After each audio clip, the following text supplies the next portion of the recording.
उलमा भी सुना होगा कि सरकार मुजाहिद मिल्लत दीन की खिदमत के लिए कभी रेल में होते तो कभी जेल में होते। सरकार मुजाहिद मिल्लत हक की उस आवाज का नाम था कि वो आवाज दबना नहीं जानते थे। सरकार मुजाहिद मिल्लत किसी के आगे झुकना नहीं जानते हैं, इसलिए कि जो इंसान अपनी पेशानी को अपने रब की बारगाह में झुका देता है वो किसी और के आगे नहीं झुकता है, जो उसे झुकाना चाहता है वो झुक जाता है। सरकार मुजाहिद मिल्लत बुलंदो बाला हो जाते हैं। इसलिए अगर हम अपने रब के आगे झुकते हैं, हमारी पेशानी अपने रब की बारगाह में खम हो जाती है। जो परवरदिगार आलम का हो जाता है, जो खुदा का हो जाता है, खुदा की खुदाई उसी की हो जाती है। इसलिए तो किसी शायर ने सरकार मुजाहिद मिल्लत के बारे में फरमाया, वकार अहले शरीयत मुजाहिद मिल्लत। कहिए सुभान अल्लाह। वकार अहले शरीयत मुजाहिद मिल्लत, बहारे बागे तरीकत मुजाहिद मिल्लत, बहारे बागे तरीकत मुजाहिद मिल्लत, अमीने राज़े हकीकत मुजाहिद मिल्लत, अमीने राज़े हकीकत मुजाहिद मिल्लत, चिरागे बज़्म विलायत मुजाहिद मिल्लत, चिरागे बज़्म विलायत मुजाहिद मिल्लत। न आ सकी कभी पाए से बात में लग़ज़िश, न आ सकी कभी पाए से बात में लग़ज़िश, बना की थी तेरी हिम्मत मुजाहिद मिल्लत। मेंबर नूर पर जलवादार लायक फ़ाइक़ उलमाए किराम मदहानी खैरुल अनाम शामियानी रहमत के नीचे तशरीफ़ फरमा खुश अक़ीदा सुन्नी जन्नती अवाम फ़र्द नशी ख़वातीन इस्लाम, अस्सलामु अलैकुम व रहमतुल्लाहि व बरकातुहू। अल्हम्दुलिल्लाह अल्हम्दुलिल्लाहिल्लज़ी फ़द्दल सय्यदना व मौलाना मुहम्मदन सल्लल्लाहु अलैहि वसल्लम अलल आलमीन जमीआ व अक़ामहु यौमल क़यामति लिल मुज़निबीन अल मुतलव्विसीन अल ख़त्ताईन अल हालिकीन शफ़ीआ व सल्लल्लाहु तआला व सल्लम व बारक व सल्लम व अला कुल्लि मन हुवा महबूबुन व मरज़िय्युन लदैहि सलातन तबक़ा व तदूम बिदवामिल मलिकिल हय्यिल क़य्यूम। अशहदु अल्ला इलाहा इल्लल्लाह वहदहु ला शरीक लह व अशहदु अन्ना सय्यदना मौलाना मलजाना मुहम्मदन अब्दुहु व रसूलुहु बिल हुदा व दीनिल हक़्क़ अरसला। अम्मा बाद फ़ऊज़ु बिल्लाहि मिनश शैतानिर रजीम, बिस्मिल्लाहिर रहमानिर रहीम। या अय्युहल्लज़ीना आमनुत्तक़ुल्लाह व कूनू मअस्सादिक़ीन। सदक़ल्लाहु मौलाना अज़ीम व सदक़ रसूलुहुन नबियुल अमीनुल करीम व नहनु अला ज़ालिका लमिनश शाहिदीन व शाकिरीन वल्हम्दुलिल्लाहि रब्बिल आलमीन। जलसे ज़िक्र शहादत व जश्न विलादत हुज़ूर मुजाहिद मिल्लत की बाबरकत मजलिस और महफिल में बैठने वाले खुश अक़ीदा सुन्नी जन्नती अवाम, अभी आपने नक़ीब आज़म हिंदुस्तान हज़रत हलीम हाज़िक साहब से बड़ी नपी तुली गुफ्तगू और बड़ी अच्छी और अछूती तमहीद इस जलसे की गर्ज़ गायत के ताल्लुक़ से आपने समाअत की।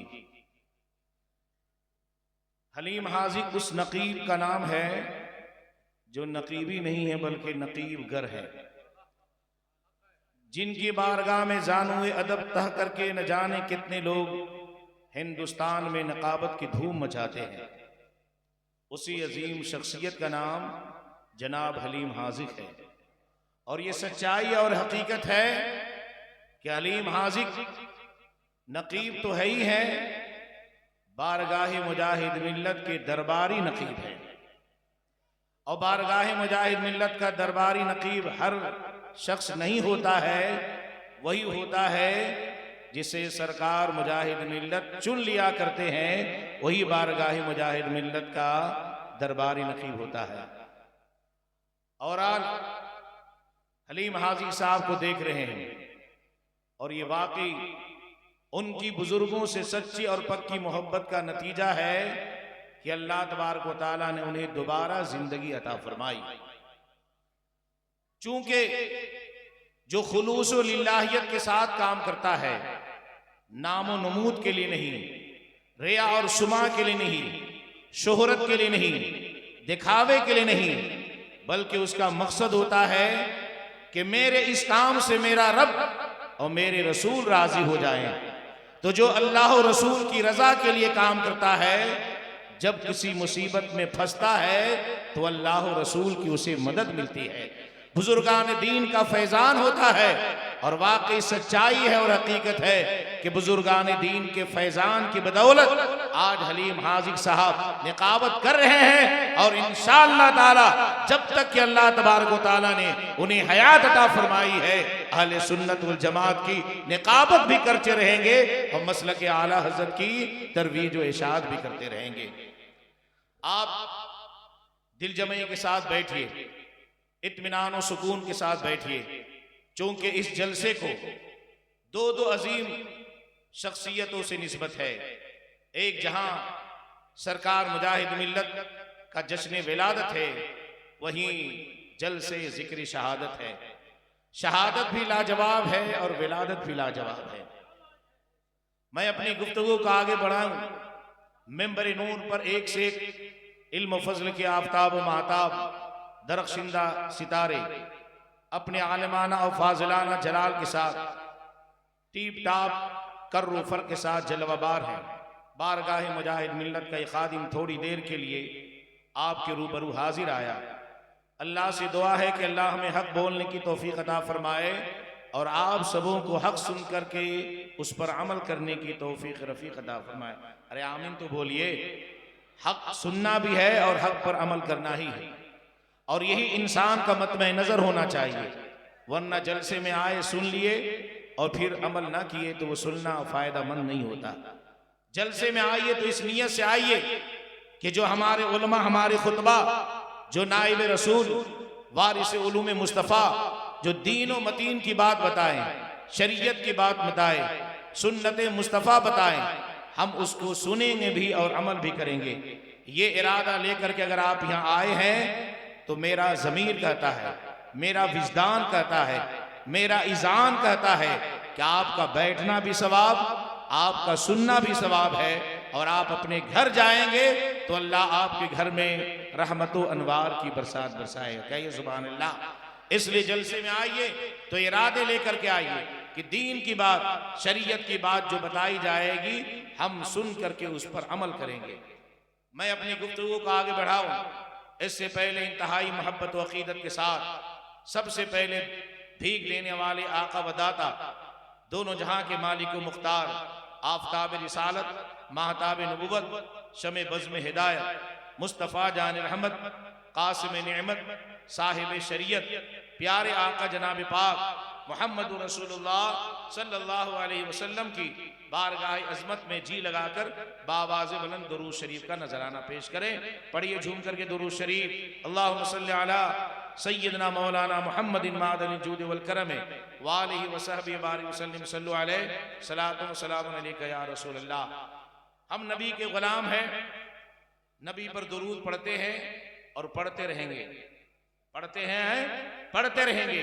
इसलिए कि शायर कहता है, आवाज हो बुलंद दुरूदो सलाम की, आवाज हो बुलंद दुरूदो सलाम की, यारो है महफिल, यारो आवाज हो बुलंद दुरूदो सलाम की, महफिल है यारो सीरते खैरुल अनाम की।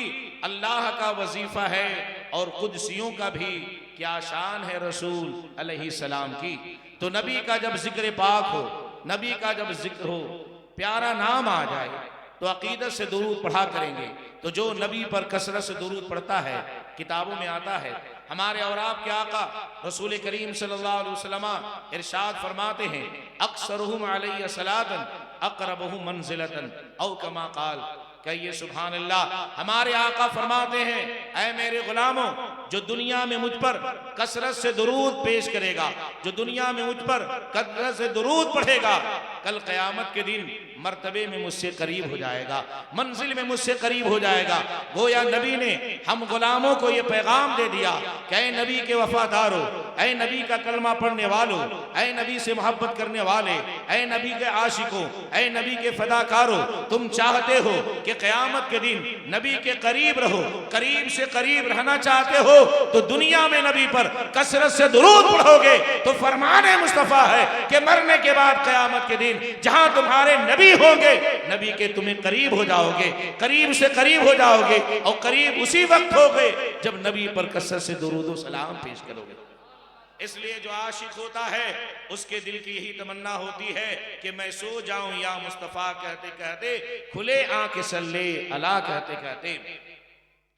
मैंने जिस आयत करीमा की तिलावत का शरफ हासिल किया, कुरान शरीफ की 11वीं पारा सूरह तौबा की आयत करीमा है, आयत तैयबा है। खल्लाक़ दो आलम का इरशाद है, या अय्युहल्लज़ीना आमनु तक़ुल्लाह व कूनू मअस सादिक़ीन, जिसका सीधा साधा तर्जमा है, ऐ ईमान वालो अल्लाह से डरो और सच्चों के साथ रहो। कहिए सुभान अल्लाह।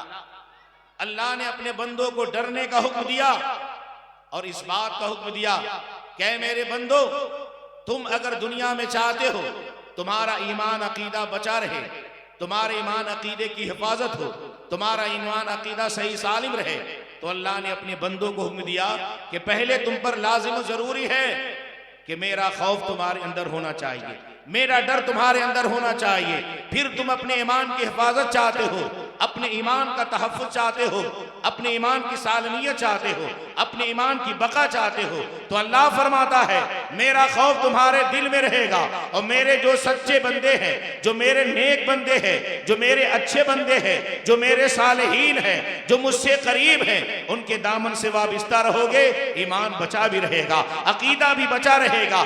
आज जिसकी बारगाह में हम हाजिर है, जिसकी महफिल में हाजिर है, जिसकी मोहब्बत में हमने जलसे जिक्र शहादत का इनेकाद किया, जिसकी मोहब्बत में हमने जश्न विलादत का इनेकाद किया, ये सालेहीन में से हैं, ये अल्लाह के वो नेक बंदे हैं, वो सच्चे बंदे हैं कि इनके दामन से वाबिस्ता रहोगे, मुजाहिद मिल्लत के दामन से वाबिस्ता रहोगे, इमाम हुसैन के दामन के वाबिस्ता रहोगे, ईमान भी बचा रहेगा, अकीदा भी बचा रहेगा। हुसैनी बन के रहोगे तो दुनिया में गुलाम मुस्तफा कहलाओगे, हुसैनी बन के रहोगे तो नबी के वफादार कहलाओगे, हुसैनी बन के रहोगे तो मसलक आला हज़रत पर चलते रहोगे, हुसैनी बन के रहोगे तो बुजुर्गों के बारगाह के अकीदत केश रहोगे, नबी के वफादार रहोगे तो दुनिया में भी तुम्हारा बेड़ा पार है, कब्र में तुम्हारी मंजिल आसान है, मैदान महशर में तुम्हारे लिए रसूल की शफाअत है। क्या इसलिए बुजुर्गान दीन से सच्ची और पक्की मोहब्बत रखिए। इमाम हुसैन की मोहब्बत हमारे दिलों में है, सरकार मुजाहिद मिल्लत की हमारे दिलों में मोहब्बत है, अल्लाह के नेक बंदों की मोहब्बत है और होनी भी चाहिए। इसलिए कि सरकार मुजाहिद मिल्लत किस शख्सियत का नाम, सरकार मुजाहिद मिल्लत उस शख्सियत का नाम जो जमींदार घराने से ताल्लुक रखते थे, जमींदार घराने से उनका ताल्लुक था, एक बड़े जमींदार के बेटे थे, लेकिन सरकार मुजाहिद मिल्लत ने कभी जमीन को नहीं देखा, कभी रुपये पैसे को नहीं देखा, खेती बाड़ी को नहीं देखा, बल्कि सरकार मुजाहिद मिल्लत का नजरिया यह था कि दीन की खिदमत करो, मसलक आला हज़रत की तरवीज व इशाअत करो। आपने उलमा भी सुना होगा कि सरकार मुजाहिद मिल्लत दीन की खिदमत के लिए कभी रेल में होते तो कभी जेल में होते। सरकार मुजाहिद मिल्लत हक की उस आवाज का नाम था कि वो आवाज दबना नहीं जानते थे। सरकार मुजाहिद मिल्लत किसी के आगे झुकना नहीं जानते हैं, इसलिए कि जो इंसान अपनी पेशानी को अपने रब की बारगाह में झुका देता है वो किसी और के आगे नहीं झुकता है, जो उसे झुकाना चाहता है वो झुक जाता है। सरकार मुजाहिद मिल्लत बुलंदो बाला हो जाते हैं। इसलिए अगर हम अपने रब के आगे झुकते हैं, हमारी पेशानी अपने रब की बारगाह में खम हो जाती है, जो परवरदिगार आलम का हो जाता है, जो खुदा का हो जाता है, खुदा की खुदाई उसी की हो जाती है। इसलिए तो किसी शायर ने सरकार मुजाहिद मिल्लत के बारे में फरमाया, वकार अहले शरीयत मुजाहिद मिल्लत, कहिए सुभान अल्लाह। वकार अहले शरीयत मुजाहिद मिल्लत, बहारे बागे तरीकत मुजाहिद मिल्लत, बहारे बागे तरीकत मुजाहिद मिल्लत, अमीने राज़े हकीकत मुजाहिद मिल्लत, अमीने राज़े हकीकत मुजाहिद मिल्लत, चिरागे बज़्म विलायत मुजाहिद मिल्लत, चिरागे बज़्म विलायत मुजाहिद मिल्लत, न आ सकी कभी पाए सिबात में लग़ज़िश, न आ सकी कभी पाए सिबात में लग़ज़िश, बना की थी तेरी हिम्मत मुजाहिदे मिल्लत। हमारे और आपके पैर फिसल जाते हैं, हुकूमत की ताकत को देख करके फिसल जाते हैं, फौज की ताकत को देखकर फिसल जाते हैं, लेकिन मुजाहिद मिल्लत हक की उस आवाज का नाम था कि उनके पाए से बात को फिसलाने की लोगों ने कोशिश किया, लेकिन मुजाहिद मिल्लत उस आवाज का नाम था कि सदाए हक किसी सूरत में दब नहीं सकती, न दब सकेंगे, खुदाई आवाज है हम लोग। मुजाहिद मिल्लत उस खुदाई आवाज का नाम था। दबना नहीं जानते थे, झुकना नहीं जानते थे। मुजाहिद मिल्लत को झुकाने वाले झुक जाते हैं, लेकिन मुजाहिद मिल्लत को अल्लाह ने बुलंदी अता फरमा दी। इसलिए मुजाहिद मिल्लत से मोहब्बत करते हो, बुजुर्गान दीन से मोहब्बत करते हो, इमाम आली मकाम से मोहब्बत करते हो, इसलिए तो उनके नाम की महफिल सजाए हैं, उनकी मोहब्बत में बैठे हैं। इमाम हुसैन ये नवासे रसूल है, इमाम हुसैन शहजादे रसूल है, इमाम हुसैन फरजंदे बतूल है, इमाम हुसैन अली के नूर ऐन है, इमाम हुसैन हसन मुस्तफा के बिरादर है, इमाम हुसैन ज़ैनुल आबिदीन के वालिद माजिद है, इमाम हुसैन कश्ती मिल्लत के केवनहारे हैं, जो हुसैन के दामन से वाबिस्ता हो जाता है और जिसके अंदर रंगे हुसैनी पैदा हो जाता है, वो झुकता नहीं है, ज़माने को झुका देता है और हुसैनी परचम लेकर के आगे बढ़ता नजर आता है।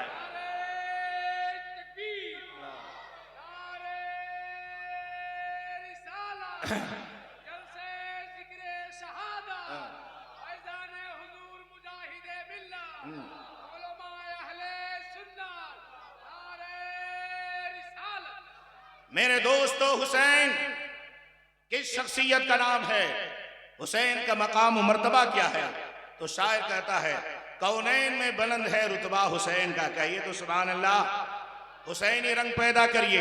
हुसैन की मोहब्बत में अगर हमने सुभान अल्लाह कह दिया, अल्लाह की पाकी बयान की, अल्लाह की तकदीस बयान किया, इस जबान से अल्लाह के हमने तकदीस और पाकी बयान की है। किताबों में आता है जिस जबान से इंसान अल्लाह की पाकी बयान करता है, अल्लाह उस जबान को भी पाक करता है, उसके वजूद को भी पाक कर देता है और उसकी नस्लों को भी पाक कर देता है। कौनैन में बुलंद है रुतबा हुसैन का, फर्शे जमीन से अर्श तक शोहरा हुसैन का। कौनैन में बुलंद है रुतबा हुसैन का, फर्शे जमीन से अर्श तक शोहरा हुसैन का। बेमिसल है जहान में कुंबा हुसैन का, बेमिसल है जहान में कुंबा हुसैन का। सुल्तान दो जहान है नाना हुसैन का। हुसैन के जैसा किसी का कुंबा नहीं, हुसैन के जैसा किसी का खानदान नहीं, हुसैन के जैसे किसी की अशीरत नहीं है। हुसैन का खानदान लाजवाब है, इसलिए कि हुसैन के खानदान में कौन है? हुसैन के खानदान में मौला अली है जो सरदार औलिया है। हुसैन के खानदान में रसूल दो जहां है जो सरदार अंबिया है, इमामुल अंबिया है। हुसैन के खानदान में हुसैन की वालिदा फातिमा ज़हरा है जो खातून जन्नत है, जिसके बारे में नबी फरमाते हैं फातिमा तो सैयदतु निसाइल आलमीन, फातिमा तमाम औरतों की सरदार है। तो हुसैन का खानदान कितना लाजवाब है, हुसैन भी लाजवाब है, हुसैन का खानदान भी लाजवाब है। हुसैन के लाना का क्या कहना है? आला हजरत बरेली से पुकार उठते हैं सबसे आला वाला हमारा नबी, सबसे बाला वाला हमारा नबी। बेमिसल है जहान में कुंबा हुसैन का, सुल्तान दो जहान है नाना हुसैन का। कहीं सुभान अल्लाह। हुसैन से जो मोहब्बत करता है, नबी ये दो जहां का उस पर कितना करम होता है। किताबों में आता है कि रसूल करीम सल्लल्लाहु अलैहि वसल्लम एक बार मदीने तैयबा की गली में अपने सहाबा के साथ से गुजर रहे थे। सहाबे किराम हुजूर के पीछे पीछे हैं, एक वफादार गुलाम की हैसियत से, और गुलाम का तकाजा यही होता है, खादिम की शान भी यही होती है कि मखदूम आगे होता है, खादिम पीछे होता है। आका आगे होता है, गुलाम पीछे होता है। गुलाम होकर अगर आगे बढ़ गया वो गुलाम नहीं है, वफादार नहीं है, वो गद्दार तो हो सकता है जो नबी से आगे बढ़ता हो, नबी से आगे जाता हो। जो गुलाम होता है नबी के नक्शे कदम पर चलता हो, जो नबी का वफादार होता है, नबी की राहों को देखता है, नबी की राहों को मंजिल से और मंजिल की राहों को और उसकी गर्दो गुबार को अपनी आंखों का सुरमा बनाता है। नबी के सहाबा है, नबी के पीछे पीछे है, मेरे आका आगे आगे हैं, मदीने की गलियों से गुजर रहे। गुजरते गुजरते हुजूर ने देखा एक जगह चंद बच्चे खेल रहे थे। खेलने वाले एक बच्चे से हुजूर करीब होते हैं, उस बच्चे को अपने करीब करते हैं, सीने से लगाते हैं, प्यार करते हैं, मोहब्बत करते हैं, उसके आंखों को चूमते हैं, उसकी पेशानियों का बोसा लेते हैं। अब सहाबे कराम सोच रहे हैं आखिर मामला क्या है। इन बच्चों में से हुजूर ने एक बच्चे से प्यार किया है, उसकी पेशानी का बोसा दिया, सीने से लगाया, उसकी आंखों का बोसा दिया। आखिर ये बच्चा कौन है? जब नबी दो जहां सल्लल्लाहु अलैहि वसल्लम ने उस खेलने वाले में से एक बच्चे से करीब जाकर के उसको सीने से लगाया, आंखों का बोसा दिया, पेशानी का बोसा दिया, दे करके आगे जब बढ़ते हैं सहाबे कराम एक जगह हुजूर से पूछते हैं या रसूल अल्लाह फिदा का अबी व उम्मी, ऐ अल्लाह के रसूल मेरे माँ बाप आप पर कुर्बान। ये सहाबा का देखो अदब, देखो सहाबा की मोहब्बत, देखो कि सहाबा जब हुजूर से कोई बात पूछते थे तो पहले अपने माँ बाप को कुर्बान कर लेते थे। या रसूल अल्लाह मैं भी कुर्बान, मेरे माँ बाप आप पर कुर्बान, इसलिए कि आपका ये गुलाम है। अगर आपने मुझे अपनी बारगाह में कबूल कर लिया तो मेरा भी बेड़ा पार हो जाएगा, मेरे माँ बाप का भी बेड़ा पार हो जाएगा। आज लोग नबी के बराबरी का दावा करते हैं और वो सहाबा हैं जिनका मकाम बुलंदो बाला है।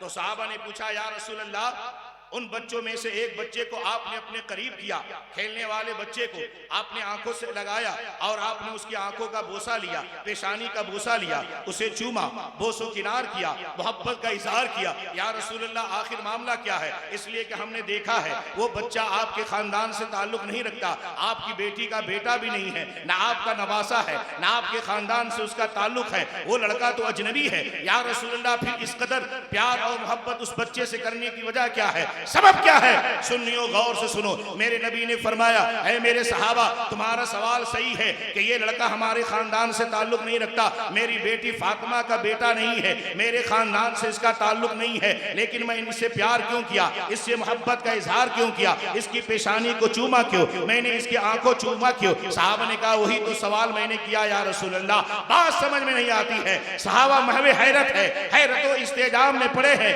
कि या रसूल अल्लाह सल्लल्लाहु अलैहि वसल्लम इस कदर मोहब्बत करने का सबब क्या है, इस कदर प्यार करने की वजह क्या है? सहाबे कराम जब पूछते हैं मेरे आका रसूल करीम, देखिए हिंदुस्तान के इंटरनेशनल शायर, शायर हर दिल अजीज शहनवाज हसन की आमद हो रही। कहिए नारे तकबीर, नारे तकबीर। देखिए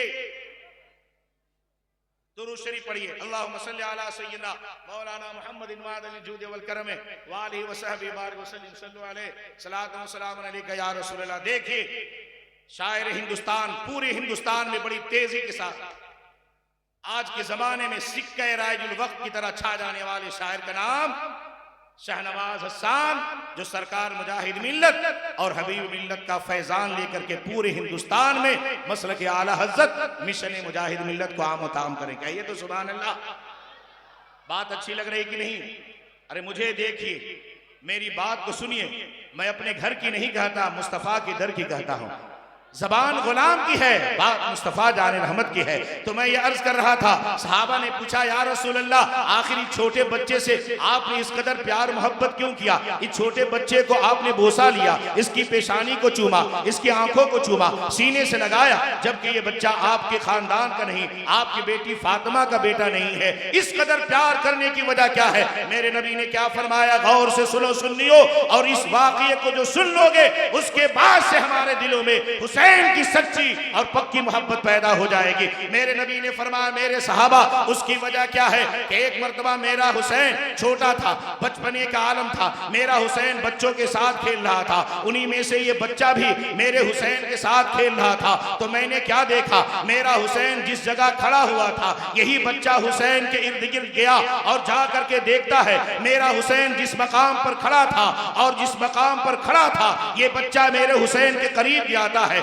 और करीब जाने के बाद मेरे हुसैन के कदम से जो मिट्टी लगी हुई थी उस मिट्टी को उठाता है ये बच्चा, अपनी आंखों से लगाता है, उस मिट्टी का बोसा लेता है। मैं समझ गया कि इस बच्चे को मेरे हुसैन से मोहब्बत है, और जो मेरे हुसैन से मोहब्बत रखता है हुसैन का नाना उससे मोहब्बत रखता है। अरे मेरे साहबा सुनो सुनो, सिर्फ यही जन्नती नहीं बल्कि जब तक कि मैं इसके माँ बाप को और इसको जन्नत में पकड़ करके नहीं ले जाऊंगा तुम्हारा नबी उस वक्त तक जन्नत में नहीं जाएगा।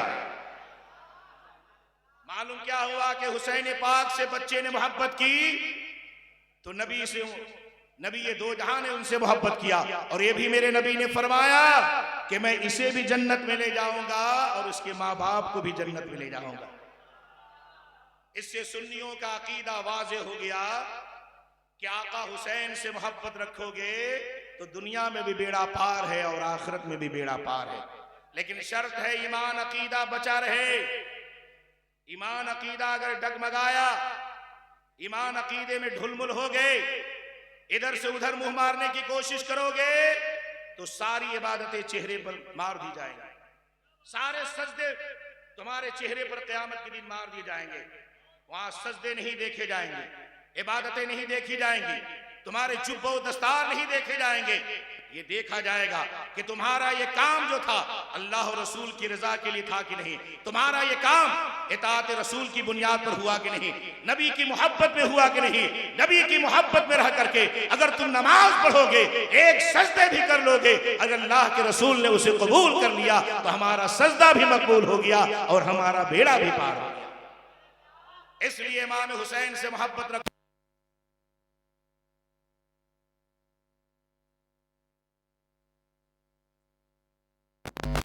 ऐसे बुजुर्ग का नाम जो हमें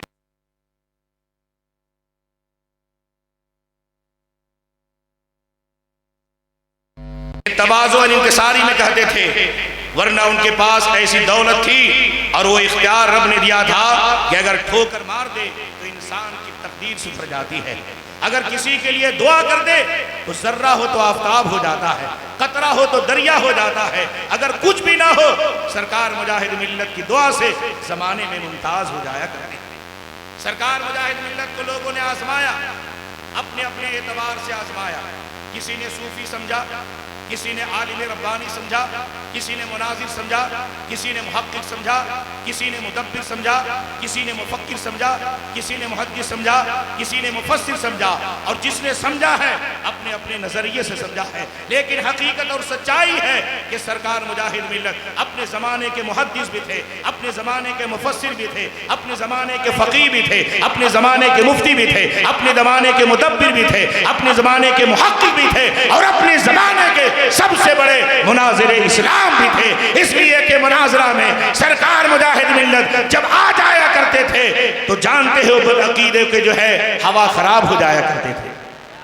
सरकार मुजाहिद मिल्लत उस शख्सियत का नाम जिस मुनाजरे में आ जाए सुन्नियत के लिए वो फतेह अजीम का सबब हुआ करता, मुनाजरे की फतह का सबब सरकार मुजाहिद मिल्लत बना करते थे।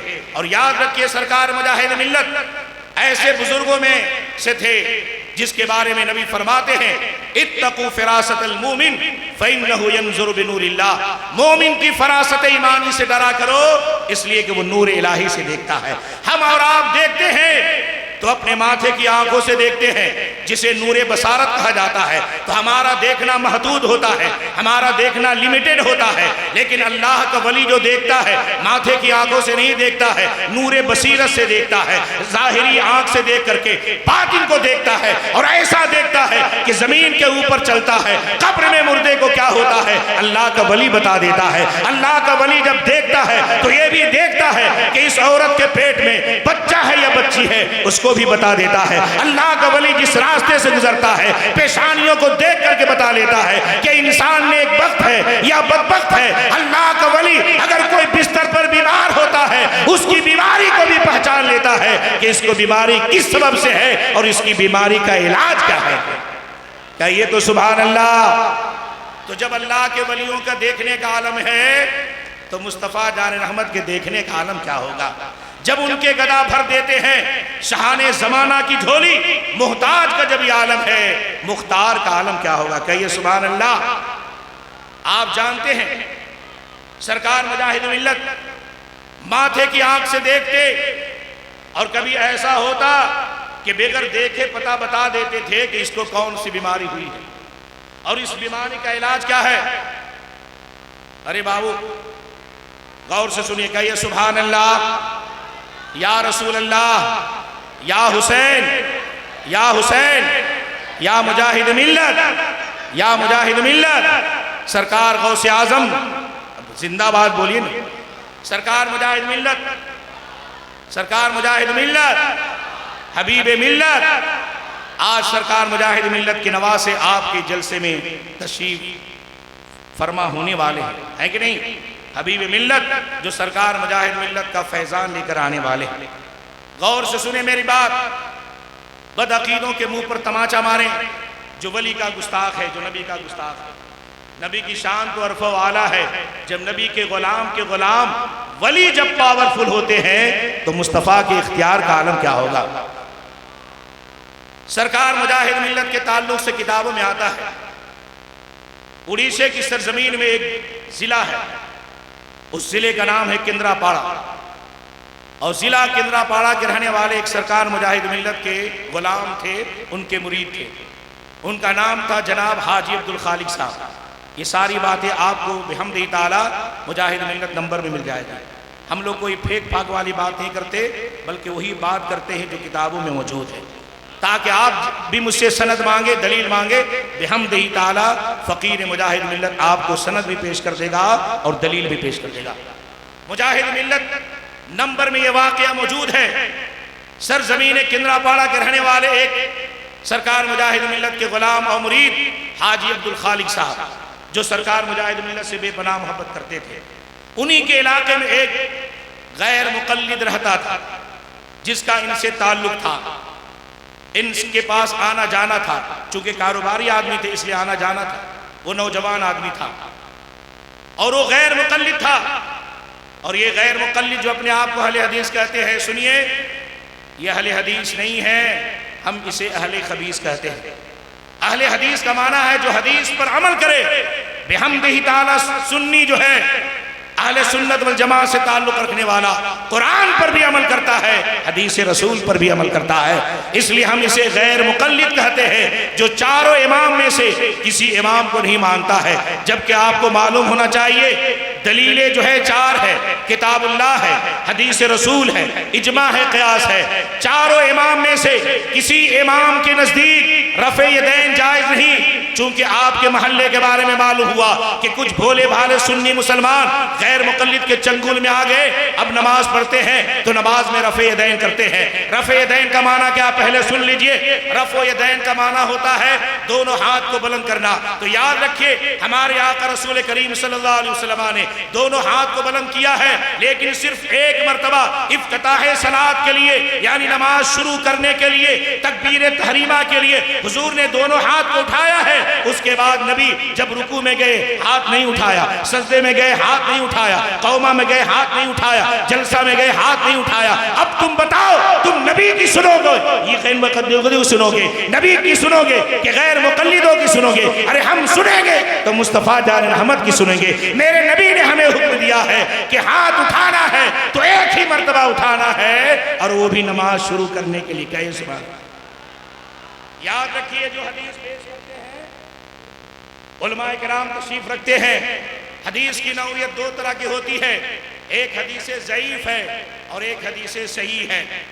जो हदीस ये पेश करते हैं जिसमें यह कि हुजूर ने रफ़े दैन किया, रुकू में गए तो हाथ उठाया, रुकू से उठा तो हाथ उठाया, सजदे में गए तो हाथ उठाया, ये हदीस ज़ईफ़ है। और दूसरी बात है कि हुजूर ने किया है तो इब्तदाई इस्लाम में, जब इस्लाम का इब्तदाई ज़माना था, आगाज़ इस्लाम का ज़माना था, इस्लाम के स्टार्ट होने का ज़माना था, उस वक्त हुजूर ने किया था। उसकी कुछ और हिकमत थी, लेकिन आखिरी वक्त हुजूर का अमल शरीफ यही रहा कि हुजूर ने हाथ को उठाया है तो एक ही मर्तबा उठाया है, वो भी नमाज शुरू करने के लिए। अब सुन्नियों के लिए हुजूर का कौल भी दलील है, फेल भी दलील है, अमल भी दलील है, और ये तीनों का मजमुआ हदीस रसूल है। इन तीनों का मजमुआ क्या है?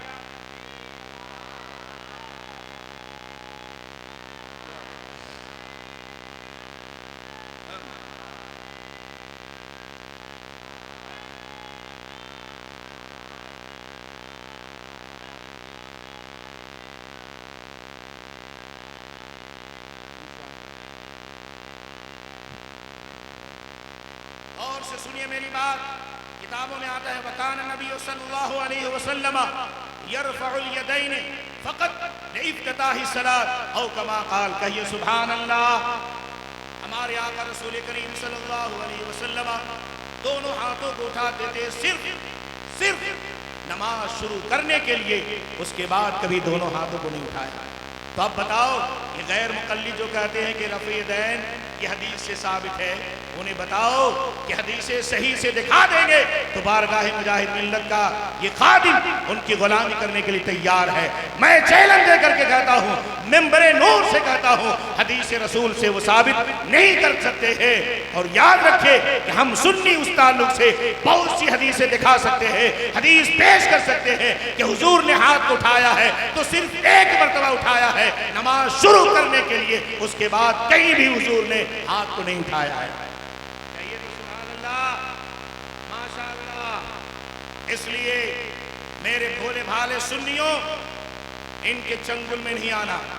ये बदअकीदे बोलेंगे मीठी मीठी बोली, दिखाएंगे तो शहद लेकिन जहर पिलाएंगे। इसलिए इनकी मीठी मीठी बोली में नहीं आओ, बल्कि हमें वही करना है कि आला हज़रत फरमाते हैं, दुश्मनी अहमद पे शिद्दत कीजिए, मुल्हिदों से क्या मुरव्वत कीजिए, खाक में हो जाए बेदीनों के दिल, या रसूल अल्लाह की कसरत कीजिए।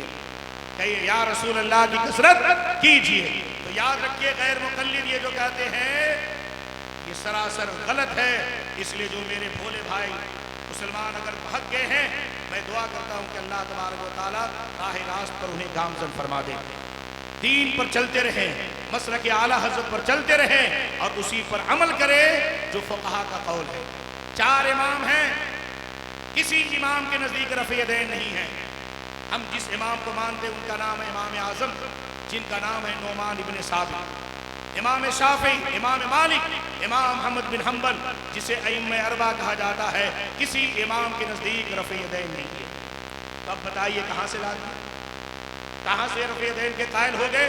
इसलिए याद रखिए, अगर आपके मोहल्ले में और आपकी मस्जिद में अगर कोई रफ़े यदैन मुक्तदी आए तो उसे घसीट करके बाहर निकालो। पहले उसे समझाओ, मीठे से समझाओ, दलील से समझाओ। अगर ना समझे तो आपके इलाके में बिहम्दी ताला एक से एक आलिम है, मिसबाही बिरादरान भी है, उनकी बारगाह में ले जाओ और कहो हजरत इनका ये सवाल है। बिहम्दी ताला जो आलिम होगा वो उन्हें सही तौर से बता देगा कि रफ़े यदैन करना जायज़ है या नहीं। कहिए तो सुभान अल्लाह। इसलिए पहले मीठे से समझाइए, इसलिए कि इस्लाम फैला है तो मोहब्बत से फैला है, अखलाक मुस्तफ़ा से फैला है। हमें नबी दो जहां के अखलाक पर चलना भी है और उसी के मुताबिक अमल करना भी है। इसलिए पहले उन्हें समझाइए, जब नहीं माने तो समझ जाइए कि ये बदअकीदगी में पुख्ता होता जा रहा है, इसे आपके मस्जिद में रहने का हक हासिल नहीं है। वरना जानते हैं कि एक मछली पूरे तालाब को खराब कर देती है। ऐसे को अगर अपनी मस्जिद से नहीं निकालेंगे, आहिस्ता आहिस्ता ये भोले भाले को पकड़ करके किनारे ले जा करके, इधर ले जा करके कहेंगे ऐसा करना ऐसा करना, वो भोले भाले आ जाएंगे चक्कर में। इसलिए हलीम हाजी साहब ने बड़ी सच्ची बात शुरू में कहा, जलसा कराने का मतलब नज़र होना चाहिए जो हक बात हो, जो इस्लाम की बात हो, जो हदीस रसूल हो, जो सुन्नत मुस्तफ़ा है, उसी पर अमल करते रहोगे तो जलसा कराना भी कामयाब है, जलसा में बैठना भी कामयाब है। कहिए तो सुभान अल्लाह। नारा लगा दीजिए मुजाहिद मिल्लत के नाम पर, नारा तो लगाइए।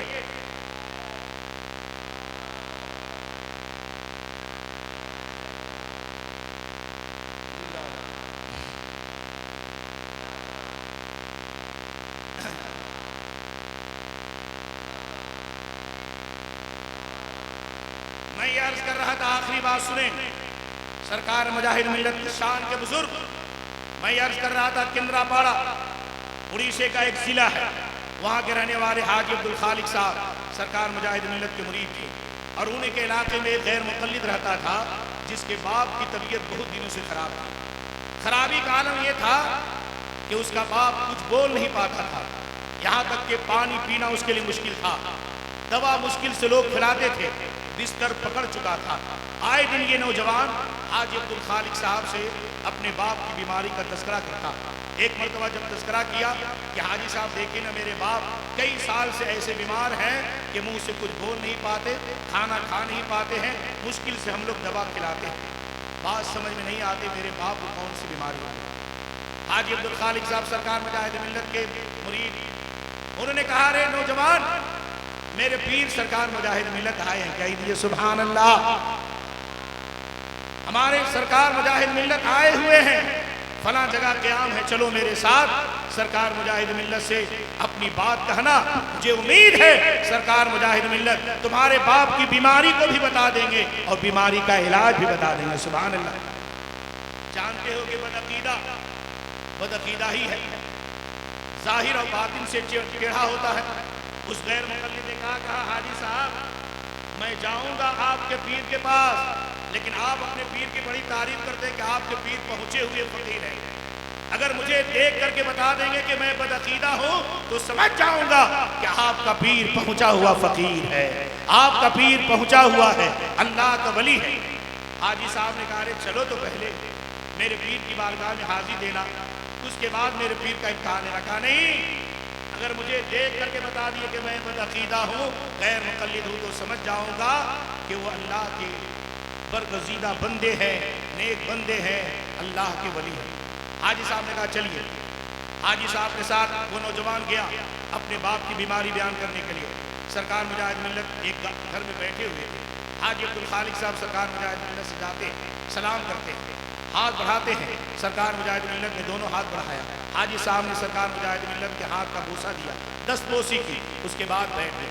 ये नौजवान जब सरकार मुजाहिद मिल्लत से हाथ दोनों बढ़ाता है, सरकार मुजाहिद मिल्लत बायां हाथ बढ़ाते हैं। कहिए सुभान अल्लाह। बायां हाथ देते हैं। जब ये नौजवान देखता है तो कहता है कि अरे आपके बारे में तो मैंने सुना, बहुत बड़े आलिम हैं, बहुत बड़े फ़कीह हैं, बहुत बड़े मुफ्ती हैं, बहुत बड़े मुनाजिर हैं, बहुत बड़े मुहद्दिस हैं। आपको मालूम नहीं कि मुसलमान से मिलने का तरीका क्या है? एक हाथ मिलाया जाएगा या दो हाथ मिलाया जाएगा। सरकार मुजाहिद मिल्लत सुनते हैं, जलाल में आ जाते हैं और कहते तुम मुझे दर्स दोगे? मुझे मालूम है कि वाकई मिलने का तरीका क्या है, नबी की सुन्नत क्या है, लेकिन याद रखो दोनों हाथ से हाथ मिलाना ये नबी के गुलामों के लिए होता है, और जो नबी का गद्दार होता है उसके लिए हबीबुर रहमान का बायां हाथ होता है। जो नबी का वफादार होता है हबीबुर रहमान, उससे दोनों हाथ से मुसाफा करता है, और जो नबी का गद्दार होता है उसके लिए हबीबुर रहमान का बायां हाथ होता है। अब उसके ज़हन दिमाग में बात आ गई, गरीब ये तो मेरे राज को फाश कर दिया और बता दिया कि मैं गैर मुक़ल्लिद हूँ, नबी का गद्दार हूँ। अब उसके बाद उसके अंदर हौसला पैदा हुआ। उसने कहा हुजूर वाकई मैंने मान लिया कि आप पहुँचे हुए फ़कीर हैं। कहिए आप पहुँचे हुए फ़कीर हैं, आप वली हैं, वली कामिल है, इसलिए कि आपने मेरे ज़ाहिर को देख करके मेरे हकीकत का पता बता दिया। उसके बाद वो नौजवान कहता हुजूर मैं आया हूँ आपकी बारगाह में, एक मुद्दा लेकर के आया, एक मकसद लेकर के आया। सरकार मुजाहिद मिल्लत फरमाते क्या मकसद है, क्या मुद्दा है?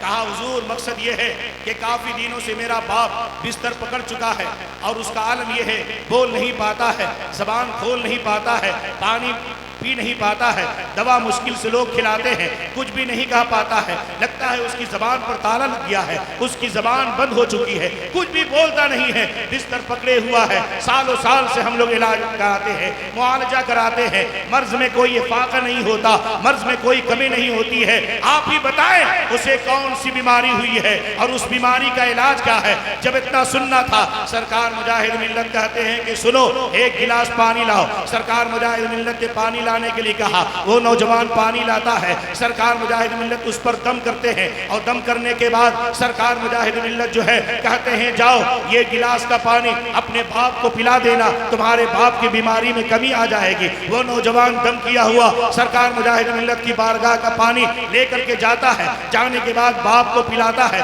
किताबों में आता है सरकार मुजाहिद मिल्लत ने दम करके जब पानी दिया, उसके बाप ने जब पिया है, पीने के बाद उसके बाप के मुंह से काफी बलगम निकलता है, काफी बलगम बाहर आता है। उसके बाप को सुकून मिला, कुछ राहत मिलती है। उसका बाप पूछता है, ऐ नौजवान बता ये पानी कहाँ से लाया है, किससे दम करा कर के लाया है? ये पानी मैंने पिया है, मुझको सुकून और मुझे राहत मिली है, मेरे जिस्म से बलगम बाहर निकला है, लगता है ये पानी हमारे हक में बेहतर है। ये पानी कहाँ से लाया है? तो उसने कहा एक बुजुर्ग से लाए हैं। उसके बाद वो पानी पिलाया है। पिलाने के बाद सरकार मुजाहिद मिल्लत की बारगाह में गया। जाने के बाद कहा हुजूर आपने पानी दम करके दिया, मेरे बाप ने पानी पिया है, पीते ही मेरे बाप के मुंह से काफी बलगम निकला है, मेरे बाप को कुछ सुकून मिला। लेकिन ऐ मेरे आका, ऐ मेरे सरकार मुजाहिद मिल्लत, बता दीजिए मेरे बाप को कौन सी बीमारी हुई है, उस बीमारी का इलाज क्या है? सरकार मुजाहिद मिल्लत फरमाते हैं सुनो, तुम्हारे बाप को कोई जिस्मानी बीमारी नहीं हुई है, तुम्हारे बाप को कोई मुंह की बीमारी नहीं हुई है, तुम्हारा बाप गौसे आजम की शान में गुस्ताखी किया है, उसी का नतीजा है कि सरकार गौसे आजम ने तुम्हारे बाप के जबान पर ताला लगा दिया है। इसलिए तुम्हारे बाप की बीमारी ये है और उसका इलाज ये है कि जब तक सरकार गौसे आजम की बारगाह में माफी नहीं मांगेगा न बीमारी दूर होगी और न सेहतयाब होगा। उसके बाद क्या होता है? वही नौजवान दौड़ करके दोबारा बाप के पास गया और बाप से कहा, बाप तुमको मैंने पानी पिलाया, कैसा समझ में आया? बाप ने कहा, बेटा बड़ा सुकून मिला, लेकिन अच्छा बता ये पानी कहाँ से लाया? कहा एक बुजुर्ग ने दम करके दिया। तो कहा क्या उस बुजुर्ग ने मेरी बीमारी के बारे में बताया? कहा उस बुजुर्ग ने बीमारी के बारे में भी बताया है और उस बीमारी का इलाज भी बता दिया। तो कहा क्या बताया है? कहा बताया यह है कि आपने कभी गौसे आजम की शान में गुस्ताखी की है? याद करिए, कोई इंसान जो बिस्तर पकड़ चुका था, बिस्तर मर्द पर चला गया था, उसने अपने ज़हन दिमाग बात को दौड़ाई। दौड़ाने के बाद याद करता, हाँ हाँ एक वक्त था जब मैं मस्जिद में इमामत करता था, चूंकि उसका बाप इमाम था। नमाज असर पढ़ा करके मैं जब बाहर निकला तो एक छोटा बच्चा दौड़ के आता है और मुझसे कहता, मौलाना साहब, मौलवी साहब मेरे घर चलिए, गौसे आजम के नाम से फातिहा दे दीजिए। जब उस बच्चे ने मुझे कहा था गौसे आजम के नाम की फातिहा करिए, तो बच्चे की जबान से जब मैंने ये सुना तो मैंने अपने एतबार से जो मेरे दिल में आया मैंने कहा, गौस फौस कौन होते हैं, आतिया फातिहा कौन होते हैं, नौज़ुबिल्ला, ऐसे जुमले मैंने कहा। उसके बेटे ने कहा, यही गौसे आजम की शान में गुस्ताखी आपने किया है, जिसकी बुनियाद पर जलाले गौसियत के आप शिकार हो गए हैं और आपकी जबान पर ताला लगा दिया गया है। अब उसका बाप रोता है, कहता है ये तो गुस्ताखी हो गई है, अब इसका इलाज क्या है? इसलिए कि जिसने मेरी बीमारी का पता बताया है वो इलाज भी जरूर जानता है। उसके बेटे ने कहा, हाँ हाँ उसने इलाज यही बताया है कि सिद्क़े दिल से गौसे आजम की बारगाह में माफी मांगोगे, गौसे आजम ने माफ कर दिया तो बीमारी भी खत्म हो जाएगी और तुम सेहतयाब भी हो जाओगे। किताबों में आता है उसी का बाप बिस्तर पर पड़े पड़े अपनी ज़बान को हरकत देता है और ज़बान से कुछ कलमे साबित करता है, जारी करता है, जिससे ये बात साबित होती है कि गौस की शान में जो उसने गुस्ताखी किया था, गौस का नाम इधर उधर से लिया था, फातिहा को आतिया फातिहा किया था, उसकी माफी मांगता है, रो रो करके कहता है, गौस ऐ पीरों के पीर, ऐ रोशन ज़मीन, ऐ किंदील नूरानी, ऐ शमे बज़्म इरफानी, ऐ शहबाज लामकानी, ऐ गौसुस सकलैन, ऐ शहबाज विलायत, ऐ अब्दुल कादिर जिलानी, मेरे रहम पर, मेरे हाल पर हम फरमाइए और मेरी गलती को माफ फरमाइए। मैंने गुस्ताखी कर ली है, खुदारा मुझे माफ कर दीजिए।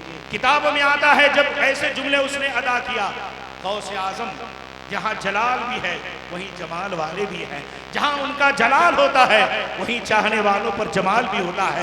गौसे आजम ने एक निगाह जमाल डाल दिया, उसकी बीमारी भी खत्म हो गई, उसके मुंह का इलाज भी हो गया, वो सेहतयाब हो गया। उसके बाद जब तक वो जिंदा रहा बारगाह गौस का वफादार बन के रहा और गौसे आजम की गुलामी का पट्टा अपनी गर्दन में डालता रहा और गौस का नारा बुलंद करता रहा। इसलिए सरकार मुजाहिद मिल्लत फरमाते थे, गौस को या गौस कहते कहते हो जाते हैं गौस। गौस की शान के बुजुर्ग है कि गौस को या गौस कहते कहते हो जाते हैं गौस। खाजगी मिल जाती है ख्वाजा का दम भर के देख, इसलिए मेरे बुजुर्गों, मेरे जवान साथियों, ये बाबरकत मजलिस है जिसे दो दो आकाओं से निस्बत है, दोनों लाजवाब है। एक सरकार मुजाहिद मिल्लत और एक हमारे आका हुसैन, दोनों लाजवाब है और उन्हीं के नाम की महफिल है। और इस महफिल के आखिर में वो आने वाले हैं जो हम सबों के मर्द ये अकीदत है।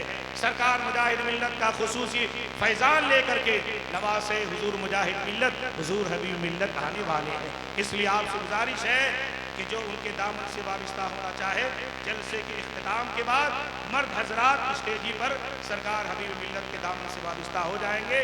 और आइंदा कल खान गेस्ट हाउस में औरतों के लिए जो है सिलसिले में दाखिल होने का एहतमाम किया गया है, लेकिन सुबह के 6 बजे का वक्त है, चूँकि हबीब मिल्लत 7 बजे चले जाएंगे, कहीं उनको दूर जाना है। बहरहाल जो मेरी माँ बहनें मेरी बात को सुन रही है, वो आइंदा कल बावजू होकर के खान गेस्ट हाउस में आ जाएंगी और मर्द हज़रात जलसे के इख्तिताम के बाद सरकार हबीब मिल्लत के दामन से अपने हाथों को टच करके उनके दामन में अपने हाथ दे करके हबीबियत का चिराग अपने दिल में रोशन कर ले और हबीबी सुन्नी जन्नती मुसलमान हो जाए। आखिरी बात, ये अंजुमन का शान हबीब, जिन्होंने सरकार मुजाहिद मिल्लत के नाम से ये अंजुमन कायम किया और उसका नाम ही रखा अंजुमन का शान हबीब, चूँकि साल गुज़श्ता हुजूर हबीब मिल्लत ने इस अंजुमन की तायद किया है। और सरकार हबीब मिल्लत फरमाते हैं कि अंजुमन का शान हबीब मसलक आला हज़रत और मिशन मुजाहिद मिल्लत की एक अंजुमन है। कहिए सुभान अल्लाह। तो आला हज़रत के मसलक पर भी अंजुमन चल रही है, इसके मेंबरान भी चल रहे हैं और मुजाहिद मिल्लत के मिशन को आम कर रहे हैं। इसलिए अंजुमन का शान हबीब से जुड़े रहिए, इख्तलाफ को बालाए ताक रखिए। ये मत देखिए कि उसमें इख्तलाफ इसमें इख्तलाफ, सुन्नी तो इख्तलाफ में पड़ता रहता है। जो अच्छे काम करे उसका साथ दीजिएगा तो सरकार मुजाहिद मिल्लत का खुसूसी फैज़ान होगा। अंजुमन का शान हबीब न हमारे घर के अंजुमन है न आपके घर के अंजुमन है, इस अंजुमन को ताल्लुक जो है सरकार मुजाहिद मिल्लत से है। और जिस अंजुमन को निस्बत सरकार मुजाहिद मिल्लत से हो जाए वह अंजुमन भी बेमिसलो बेमिसाल है। और उस अंजुमन से निस्बत रखने वाले सुन्नी सही अकीदा मुसलमान भी बाकमाल है। अल्लाह से दुआ है कि अल्लाह तबारक व तआला अहले सुन्नत वल जमात की जितनी अंजुमनें हैं सबसे मोहब्बत करने की तौफीक रफ़ीक अता फरमाए और सबका साथ देने की तौफीक रफ़ीक अता फरमाए। जल्द से ज़िक्र शहादत जश्न विलादत हुजूर मुजाहिद मिल्लत जिंदाबाद, मुसलमानान लीचू बगान पाइंदाबाद। अस्सलामु अलैकुम व रहमतुल्लाहि व बरकातहू।